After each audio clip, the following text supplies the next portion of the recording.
मिर्जा और हीरोइन ही है साहिबान। Hi good evening, my name is Rohini और अक्सर आप मुझे रेडियो पर देखते हैं और आज रेडियो से बाहर निकलकर मैं आई हूँ एक अलग किस्म के नशे के साथ। जी हाँ, it's a very very special evening and before I go on to introduce the film to you, let me just say कि इन फ्रंट रोज में चेहरे जो आज बैठे हैं, इनको देखकर बस इतना ही कहने का मन कर रहा है कि ये जो है घर की फिल्म है, अपनी फिल्म है, मेरी फिल्म है। यहाँ पर एक मॉम की फिल्म है, एक डैड की फिल्म है, एक बहुत ही एक्साइटिंग डैड की फिल्म है, एक बहन की फिल्म है ये, और साथ साथ there are uncles, there are aunts. उसके बाद ये है लेजेंड्स, उसके बाद ये है एक्टर्स, उसके बाद ये है राइटर्स, उसके बाद ये है लिरिसिस्ट, उसके बाद ये है म्यूजिशियंस। आज मेरे घर की फिल्म है। With that, ladies and gentlemen, I'd like you to put your hands together for Mirzia. Legend. If you think what I'm wearing is bling, wait till he comes on this stage. Daler Mehndi, ladies and gentlemen, give him a big hand. Gentlemen, take it away.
मिर्ज़या।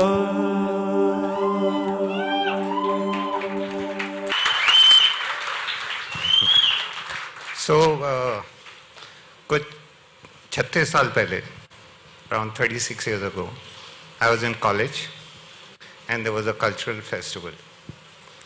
वहाँ पे मैंने मिर्ज़ा साहिबा का play, I knew it, you can't shoot me. So I saw the play for the first time, 36 years ago. And college का ज़माना था, love story थी, legendary love story.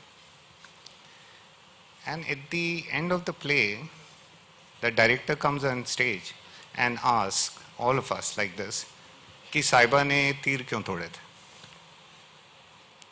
It was quite a question. Everybody raised their hands. I didn't have the courage to raise my hand. And that question got me. Why do we hurt them the most, whom we love the most? हम उसी को क्यों सबसे ज़्यादा सताते हैं, जिसको हम सबसे ज़्यादा प्यार भी करते हैं? ऐसा होता क्यों है प्यार में? What is this love? It's so illogical. तो ये सारे सवाल घूमते रहे. Sahiba and Mirza, for I'm assuming everybody knows the story, but for those who don't, they were soulmates from their childhood. They grew up and then they found themselves on opposite sides in warring families, thirsty for each other's blood. But they were in love. Their souls could not be disconnected. Everybody tried so, but it didn't happen. And when the time came, they ran away from the world. They galloped on their horse, a beautiful black horse called Bucky. 3 days, 4 nights, finally there was safety. एक और valley की बात थी, बस उसको cross करना था उनको. बट अंधेरा हो चला था. They took rest under a tree and they fell asleep. But what they didn't know and what they were fearing the most, there was a posse of Sahiba's brother and some 100 horses looking for them. उनके खून के प्यासे, उनके पीछे. In the morning, Bucky shouted a warning signal. She went up in the sky and warned her master, Mirzia, to wake up. Mirzia woke up and the brothers had surrounded. There were 100 horses, 100 bows and arrows. He went for his bow. He picked up the arrows, but the arrows were broken.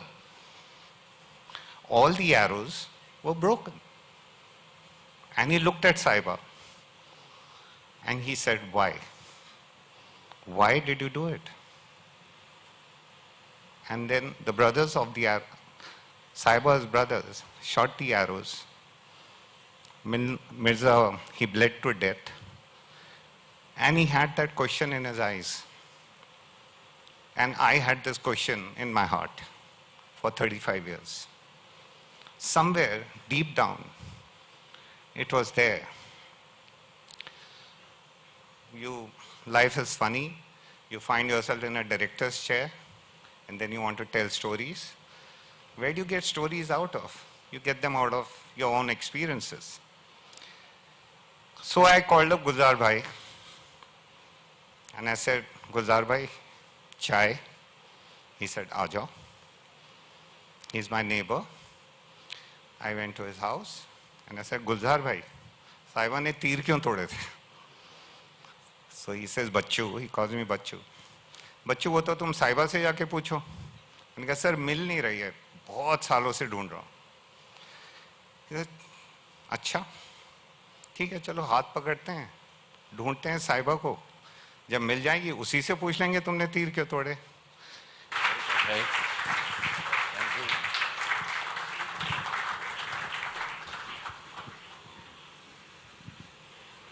बहुत बहुत शुक्रिया. ईद मुबारक आप सबको. और कम होता है कि ईद पर इस तरह का तोहफा मिले जो राकेश आज दे रहे हैं हम सबको। राकेश के लिए बहुत बहुत शुक्रिया और ईद मुबारक अगेन।